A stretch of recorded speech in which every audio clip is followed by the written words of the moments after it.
হ্যাঁ আজকে কি কি দিনটা আছে? আজকে শুক্রবার বন্ধু। আচ্ছা, শুক্রবার তো তা তো জানি।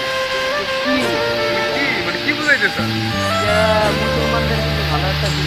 ঠিক আছে, তোর কথা ঠিক আছে। যে সময় ধর প্রবাসের মানুষকে পাড়া দিচ্ছি, সেদিন থেকে ধর ঈদটা আমাদের কাছে আর নাই। ঈদ বলতে আমাদের কাছে কোনো শব্দ নাই। আবার ঈদ হবে যেদিনকে ধর বাংলাদেশে থাকবো, বাংলাদেশের ফ্যামিলির সাথে থাকবো, ফ্যামিলির সাথে ঈদ উদযাপন করবো, সেদিনকে আমাদের জন্য ঈদ। আজকে যে ঈদের দিন সাধারণ দিনের মতন আমার লাগতে হবে, কোনো বিশেষ আজকে দিন কি বাসায় আছে নাকি তোমার কাজে যাচ্ছে? কাজে কাজের সাইডে আছি। কাজের সাইডে?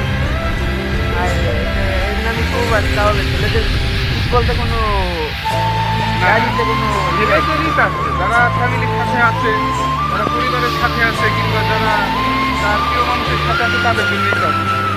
আমরা এই জায়গায় বন্ধু বান্ধব মানুষ একলা একলা আমাদের জন্য সাধারণ দিনের মতন।